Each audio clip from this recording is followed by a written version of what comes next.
बिस्मिल्लाहिर्रहमानिर्रहीम। अस्सलाम वालेकुम फ्रेंड्स। तो फ्रेंड्स, आज हम बनाएंगे बहुत ही ज़बरदस्त अचारी बीफ पुलाव। अचारी बीफ पुलाने का जो तरीका इस तरह से सिंपल सा तरीका है, लेकिन ये जो अमूमन देखो में इस तरह से डाला जाता है जिसकी वजह से टेस्ट जो उसका बहुत ज़्यादा अच्छा आता है। तो उसके लिए मैं सबसे पहले चावल लिए। चावल जो है ये दो तरह के चावल आते हैं, तो इसे जो है भिगोना नहीं पड़ता। उसके बाद मैंने गोश्त लिया था, तो गोश्त को जो है मैंने सिर्फ नमक और प्याज डालकर जो है इसको मैंने बॉईल कर लिया था, क्योंकि बहुत ज़्यादा टाइम वेस्ट हो जाता है। तो इसको नॉर्मल सिर्फ सादा हमने बॉईल किया, नमक इसमें लाजमी डालना है। और इसी के साथ जो मैंने थोड़ा सा इसका पानी भी रख दिया, क्योंकि सारा टेस्ट जो पानी में होता है, तो वो उसका शोरबा जो होता है वो हम लाजमी चावलों में डालेंगे। मसाले हमने लिए, नमक 1 चम्मच लिए, लाल मिर्चों का पाउडर 1 चम्मच लिए, गरम मसाला 1 चम्मच लिए, काली पिसी हुई मिर्ची 1 चम्मच लिए, आधा चम्मच जीरा लिया, और उसी के साथ हमने लिए थोड़ा सा जीरा और हल्दी पाउडर। 4 अदद बड़े टमाटर लिए थे, उसको मैंने रफली काट लिए। प्याज जो वो 2 अदद बड़े लिए थे, उसको भी हमने काट लिए। और उसके बाद ये आप देख सकते हैं हमने जो अचार लिया है, अचार इसमें हम यूज़ करेंगे जो तेल वाला अचार होता है। तेल इसका हम नहीं डालेंगे, लेकिन सिर्फ ये जिस तरह से आम की डलियाँ होती है इसे हम डालेंगे, तो इससे जो बहुत ज़बरदस्त सा टेस्ट आता है। तो फ्रेंड्स, अब जो मैंने एक देगची ले ली और उसमें मैंने ले लिया एक बड़ा कप जो है वो ऑयल का, क्योंकि आपको पता है पुलाव बिरयानी वगैरह में ऑयल ज़्यादा ज़रूरत पड़ती है। तो इसमें जो है प्याज थोड़ा सा, इतना नहीं लेना है बहुत ज़्यादा कि मीठा हो जाए, क्योंकि मैंने आधा प्याज जो है गोश्त बॉयल करते हुए भी डाला था और उसमें डालना लाजमी होता है। तो इसलिए मैंने आधा प्याज वहाँ डाला था उस गोश्त के अंदर बॉयल करते, और आधा मैं यहाँ पे इसको हल्का सा फ्राई कर लूँगी। और इसी के साथ मैं ज़ीरा भी डाल दूँगी। इसे जो हम हल्का सा लाइट सा ब्राउन होने तक फ्राई करेंगे। प्याज जो गर्म होना, ऑयल में जो गर्म होना स्टार्ट हो गया था, मैंने जो थोड़े से आलू देखे और मेरा दिल किया कि मैं आलू भी डालूँ। आलू बिल्कुल भी आप ऑप्शनल है, अगर डालना तो डाले, लेकिन मुझे जो चावल से आलू बहुत अच्छे लगते हैं, इसलिए मैंने डाल दिए। तो आलू भी इसी के साथ डाल दूँगी ताकि ये भी अच्छे से फ्राई हो जाए और थोड़े से नरम हो जाए।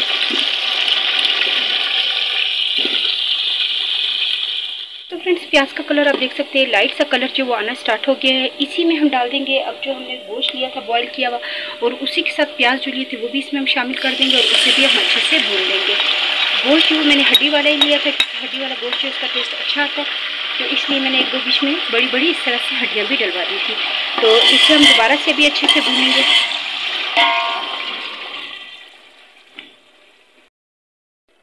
इसे जो हम अच्छे से भी भून लेते हैं, थोड़ा तेज़ आंच पे भूनेंगे, क्योंकि आलू जो वो भी फ्राई हो चुके और गोश्त जो वो ऑलरेडी बॉयल है। सिर्फ थोड़ी देर हमने भूनना है, लेकिन तेज़ आंच पे भूनेंगे। अगर हम स्लो आंच पे इसको करेंगे तो ये एकदम से बहुत ज़्यादा नरम हो जाएगा। तो नरम में हमने रखना नहीं, यानी किस तरह रखना है कि पीस जो वो अच्छे से नज़र आए, आलू के भी और जो हमने गोश्त लिया था उसके भी। तो इसे हम थोड़ा तेज़ आंच पे जो अच्छे से बॉयल करेंगे, और इसी के साथ ही मैं इसमें शामिल कर दूँगी नमक। गोश्त और जो आलू था उसको अच्छे से जो है नमक लग जाए, क्योंकि हमेशा मैं आपको बताती हूँ कि नमक का टेस्ट जो है, अगर आप इस लेवल पे नमक जो वो यूज़ नहीं करेंगे, इसमें नहीं डालेंगे, तो सालन का या किसी भी चीज़ का टेस्ट जो अच्छा नहीं आता। तो अब जो जितना हम भूनेंगे उतना इसका अच्छा टेस्ट नमक की वजह से ही आता है। तो उतनी देर जो है नमक और जो है वो बहुत ज़बरदस्त तरीके से जो है गोश्त को भी लग जाएगा और आलूओं को भी। गोश्त को जो है हमने अच्छे से भून लिया, प्याज जो वो भी अच्छे से फ्राई हो गए, और अब जो है इसमें हम डाल देंगे टमाटर जो हमने काटे थे। इसी के साथ हम थोड़ा सा इसमें पानी भी शामिल कर देंगे, और मसाले वगैरह जो वो भी हमने सारे इसमें अभी डाल लेंगे। थोड़ा सा पानी डालूंगी ताकि टमाटर जो वो नरम हो जाए। इस लाल मिर्चों का पाउडर, गरम मसाला, हल्दी पाउडर और काली पिसी हुई मिर्चें। बिरयानी वगैरह में इसमें मसाला जो वो यूज़ नहीं करी, सिर्फ ये चीज़ें डाल के भी इसका टेस्ट बहुत ज़बरदस्त आता है। तो अब हम इसे थोड़ी देर और भूनेंगे ताकि मसाला जो इसका अच्छे से बन जाए। तो फ्रेंड्स, पानी हमने डाला था, आपको मैंने बताया कि तेज़ आंच पे में इसको फ्राई करें, तो तेज़ आंच पे ही हमने इसको देखे कि रखा हुआ है, ताकि जल्दी से जो टमाटर जो है वो भी थोड़े से नरम हो जाए और बाकी जो मसाले हमने डाले थे वो भी इसमें पक जाए। तो इस तरह से हम इसको तेज़ आंच पे, बहुत ज़्यादा चम्मच का इस्तेमाल भी हम नहीं करेंगे, लेकिन बस इसे मैंने सिर्फ तेज़ आंच पे रखा है ताकि टमाटर वगैरह जो वो गल जाए।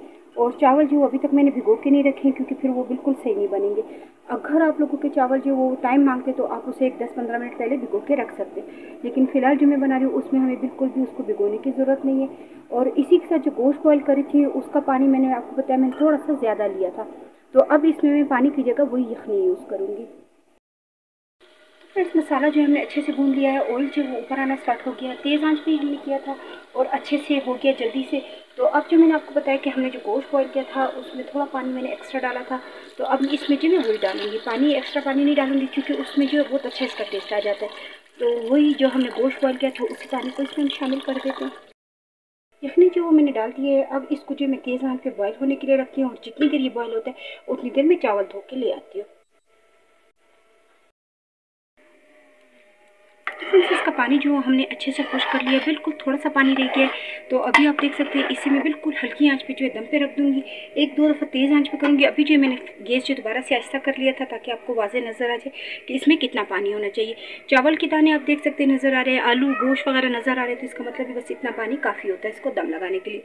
तो अब इसे हम 10 से 15 मिनट के लिए दम पे रख देते हैं। फ्रेंड्स पुलाव जो बहुत ज़बरदस्त तरीके से जो वो रेडी हो चुका है, बहुत ज़बरदस्त कलर के साथ और अच्छे से टेस्ट के साथ जो हमने रेडी कर ली है। तो ये आप देख सकते हैं कितने अच्छे खिले हुए बने।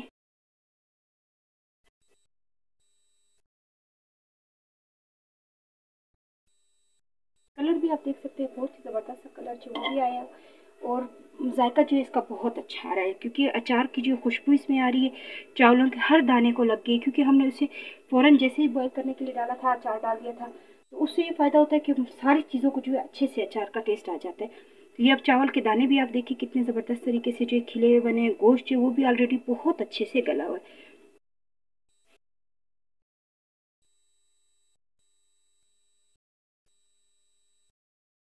तो फ्रेंड्स आप देख सकते हैं कितने ज़बरदस्त तरीके से जो है हमने पुलाव रेडी कर लिया अचार के नए टेस्ट के साथ।